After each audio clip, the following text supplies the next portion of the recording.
What's going on, guys? So a little bit ago, I did a video on how to build a podcast studio, and I kind of alluded to I might be interested in doing a part two to talk about the business a little bit more. And we had a grand total of one person ask about part two, and that's good enough for me. So here we go.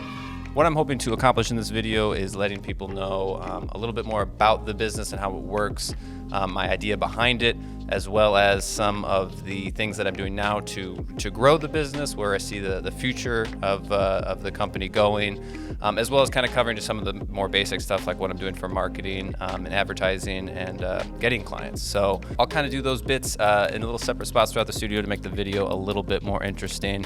But yeah, let's dive in. Okay, the thing that I think people probably care about the most, which I guess is pricing.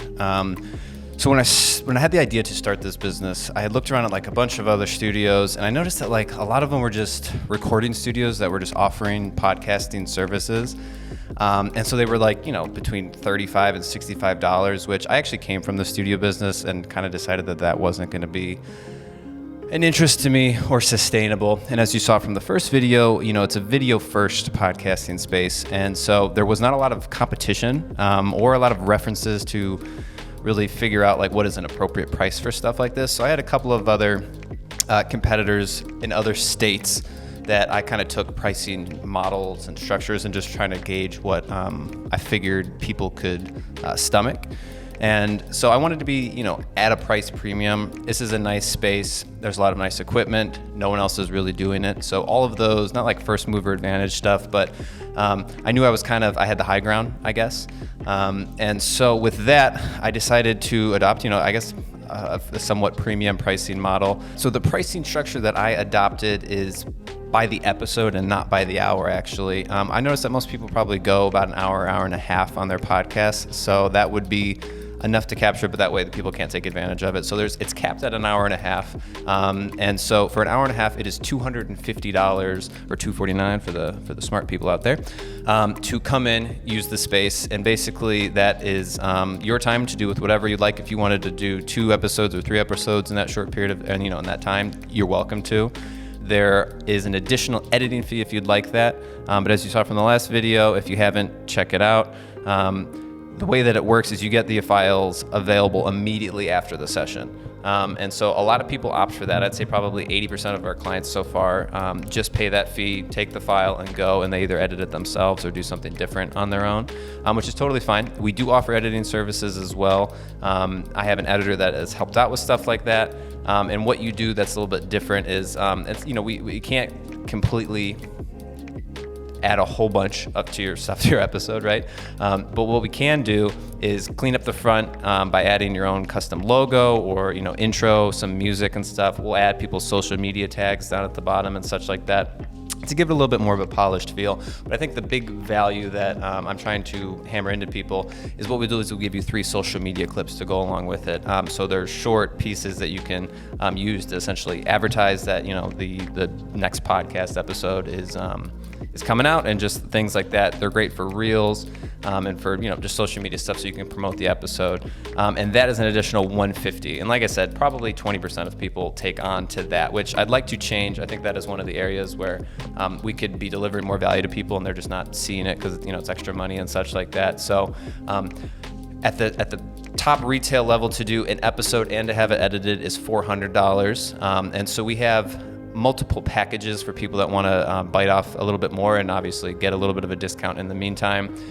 So you can check it out on our website here, but the middle pricing is $1,500 for 4 fully edited episodes. And then the top of the line, I think, is $3,200, and that gets you 10 episodes.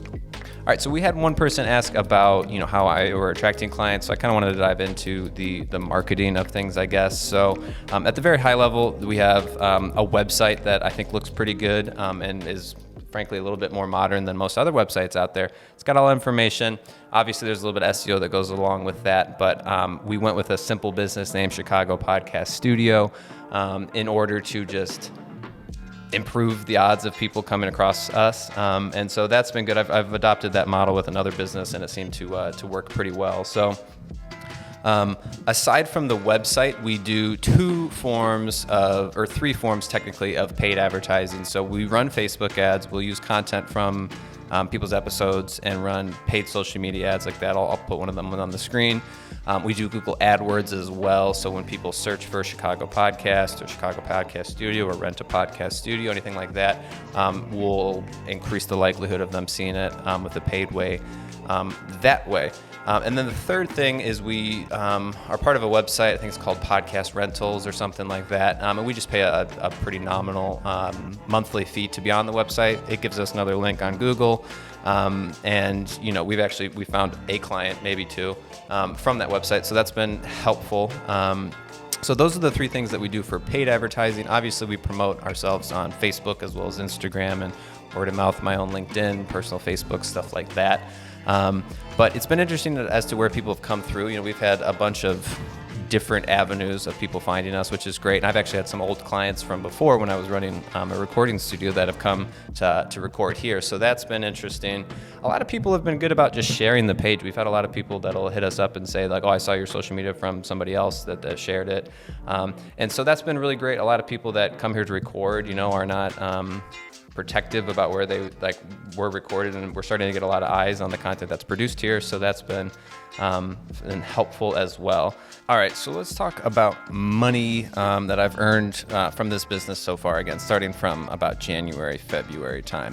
Now, one thing I want to just put out there before I say this, for people that are maybe interested in doing a business like this for yourself, there's a couple of things that make my situation and my involvement in this business a little bit different than other people. So namely, I don't do this full time. I run a video production company called Innova Digital, which is the host of this page here. And so this is a side business for me. This is a thing for additional income, not something that I put food on the table with. And so with that, I also don't put tons and tons of attention or money into marketing dollars and such like that. As I said in another segment, I do put money into those sorts of things, but not a whole bunch. I guess what should also mention is that the other company kind of pays for this space, so I'm not going to go into exact expenses and what I'm really going to end up making, but I'll just kind of give you the gross sales numbers and such. So January, that was the first month that I guess we were technically open and such. I did $500 in podcasts, so and I think some of those were discounted, but let's just go ahead and say 2, 3, 4 episodes and such like that. In February, it was a pretty good month. We did $2,650.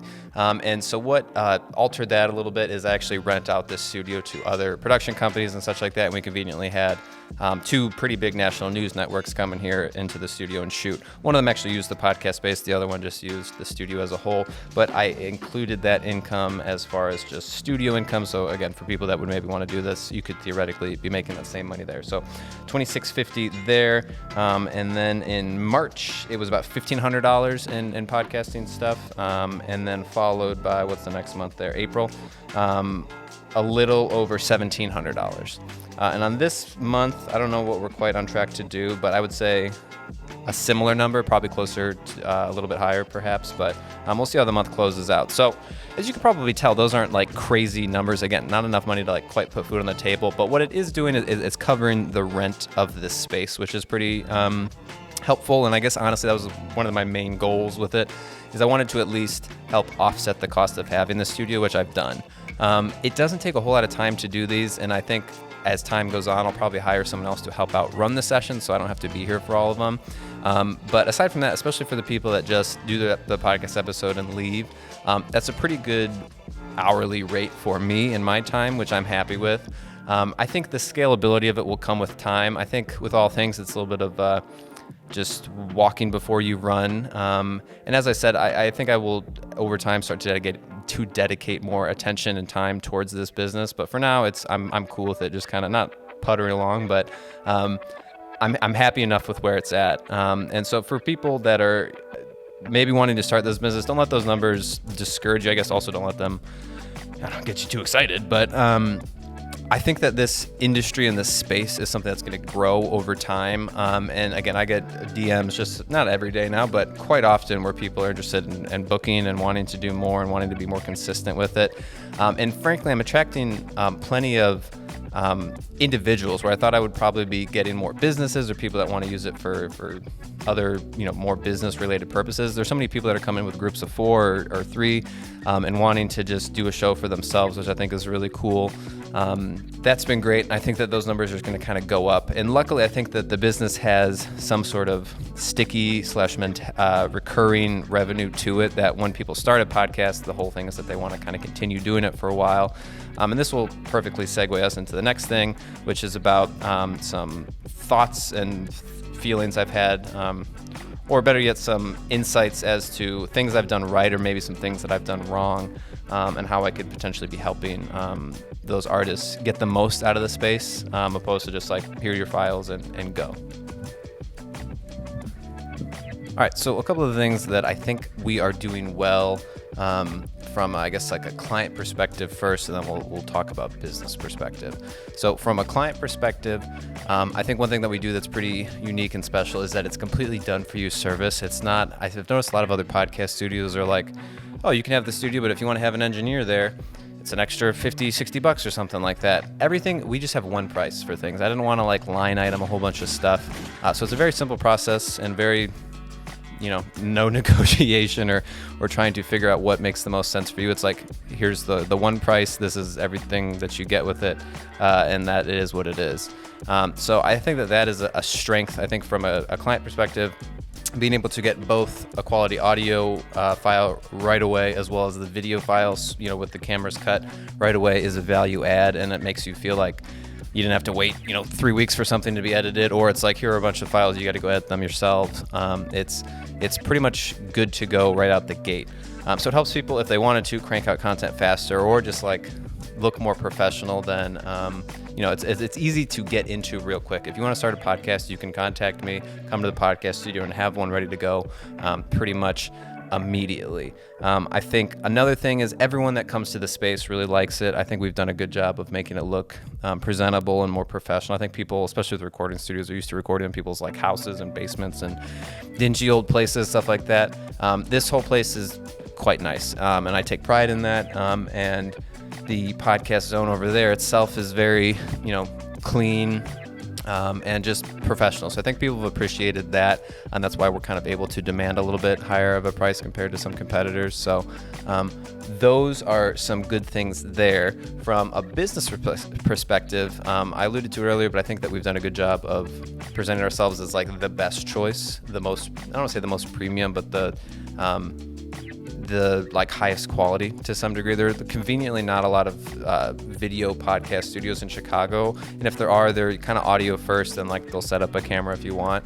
But we're a video first, which I think is unique, and I think that from when podcasts started, I think everyone was like, well, why would I ever listen, or why would I ever watch? Why would I ever watch a podcast?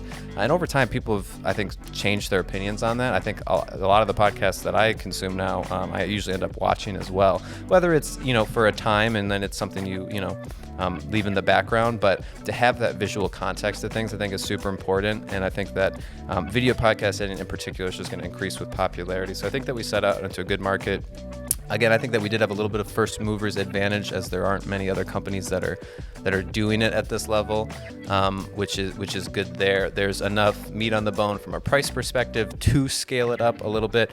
Obviously, we're confined to the one bay right as of now, and the one kind of set, which, hint, we're considering coming up with a second set for people. But there's enough margin and money there to hire additional staff and or run multiple sets or studios at the same time. So that's been good.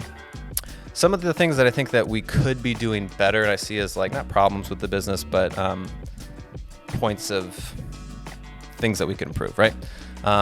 Namely, I think from holding the hand of the customer, of trying to help them as much as we can from a publishing as well as like education base about trying to promote their podcast. So a lot of people will come in, do their thing, they'll post it up on their social media page that, doesn't usually have too many followers and stuff like that, and then it's done, I think that we could do a better job of coaching as well as like holding people's hands a little bit more to get a little bit more out of the episodes. I'd really prefer, and I think it would be beneficial if people would start paying for the editing services, because I think it adds a little bit, again, even just if you're caring about the social media cuts, I think that's huge. I think that really like stretches the content out a bit. And I always encourage people too to take, if you have an hour and a half long episode, take snippets on your own. Like if you know how to edit, or again, send it off to somebody else, but you could take and get tons and tons of content out of a short bit that I don't see a lot of people doing.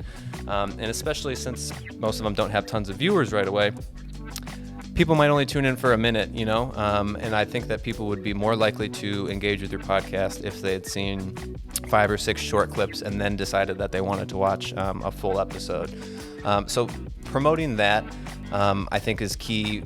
Another thing that we haven't really done is any sort of like how to start a podcast education. And I guess there's plenty of YouTube videos, so I probably don't plan on making a lot of content on that. But what I do want to do is start to push that out to people a little bit more, so they're not feeling like, that's something that we are going to take care of, and or that they are just kind of like left in the dark. Right now you have all these great files and a great presentation, but what do you do with it?